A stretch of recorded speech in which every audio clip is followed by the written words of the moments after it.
උන්වහන්සේ වස් 45ක් ගත කළ දෙනවා. වස් 45ක්. එන වස්සාන කාල 45ක්. ඒකට අපි දන්න පළවෙනි වස් 27 නිගදායි, දෙවෙනි වස්, තුන්වෙනි වස්, හතරවෙනි වස් අධිගහනුවර වේරුණාගම. ඊට පස්සේ හයවෙනි වස් මේ විදිහට වස් අතකරපු තැන් සඳහන් වෙලා තිබෙනවා. හත්වෙනි වස බුදුරජාණන් වහන්සේ ගත කරන්නේ තවසිතා පිළිවිදු. ඒක මතක් කරන්නට මේ අවස්ථාවක් කරගත්තේ සමහර අය මේක මේ වස් සමාදන් වෙච්ච කාල සීමාවලින් මේක අයින් කරන්න උත්සාහ කරනවා. මොකද දිව්‍ය ලෝකේ පිළිගන්නේ තියන්නේ.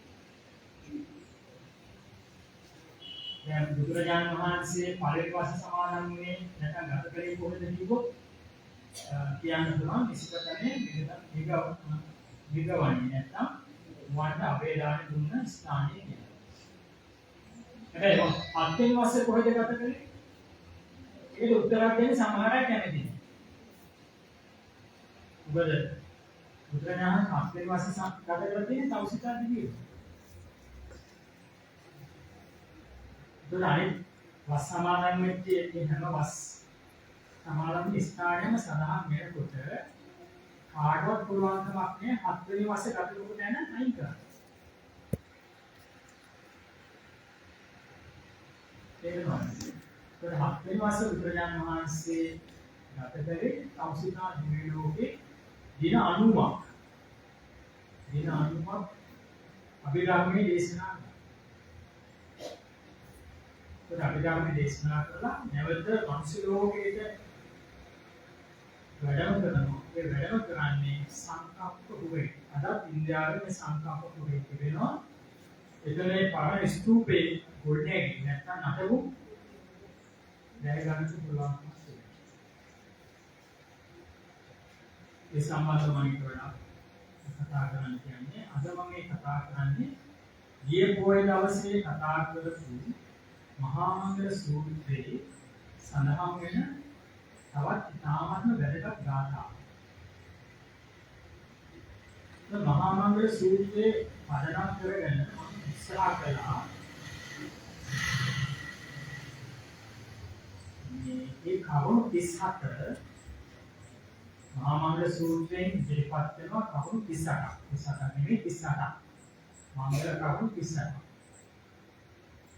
ඉතින් මංගල කරුණු 38 කොහොමද මේ ආකාශාන් මාර්ග තුල ඇතුළත් වෙන්නේ? ආකාශ මාර්ග තුල අන්තර්ගත වෙන්නේ කොහොමද කියන එක තමයි මම ගිය පුරබස්ලසක් බොහෝ දවසේදී පැහැදිලි කරන්නට උත්සාහ කළේ. ඒ අනුව මම සම්මා දිට්ඨි, සම්මා සංකප්ප, සම්මා වාචා, සම්මා කම්මන්ත, සම්මා ආජීව කියන මේ අංග පිළිබඳව පැහැදිලි කිරීමක් කළා.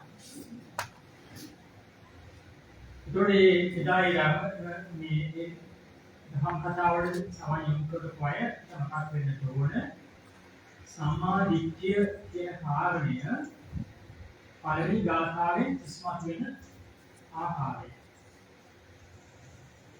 පළවෙනි ගාථාවේ ඉස්මතු වෙන්නේ සම්මා දිට්ඨියයි. දෙවෙනි ගාථාවේ සම්මා සංකප්ප ඊළඟට සම්මා වාචා, සම්මා කම්මන්ත, සම්මා ආජීව කියන කරුණු ටික ඊළඟ ගාථාවෙන් ඉස්මතු වෙනවා. මේ ආර්යශ්‍රාවකයන් කියන කරුණු ටික ගත්තාම ලෞකික වශයෙන් වර්ධනය වෙන ආකාරයක් අපිට පේනවා. ඒ වගේම ලෝකෝත්තර වශයෙන් මේ කරුණු දිනු වෙලා යම්සි කෙනෙකුට සැබවින්ම ධර්ම අවබෝධය ලැබීමේ හැකියාව තිබෙනවා. ඒ කියන්නේ මාර්ගඵල අවබෝධය ලබා ගැනීමේ හැකියාව තිබෙනවා. ඒ ලෞකික පැත්තකුත් තිබෙනවා. ඒ වගේම ලෝකෝත්තර පැත්තකුත් තිබෙනවා. සාමාන්‍ය මේ ආර්යසමාජ කරුණු අපේ ජීවිතයේ තුළ ලෞකික වශයෙන් තමයි බොහෝ දුරට වෙන්නේ. ඒක අපි කොහොමද ලෝකෝත්තර පැත්තට පරිවර්තනය කරගන්නේ නැත්නම් යොමු කරගන්නේ කියන එක අපි ටිකක් කල්පනා කරන්න ඕනේ. ඒ කියන්නේ අපි යම් විදිහකට දැනුවත් වෙන්න ඕනේ. ලෝකෝත්තර පැත්තට කොහොමද පරිවර්තනය කරගන්නේ? නැත්නම් ඒ ලෞකික මට්ටමේ තමයි අපි තුළ සාමර්ථ්‍ය වෙන්නේ දුරු වෙන්නේ.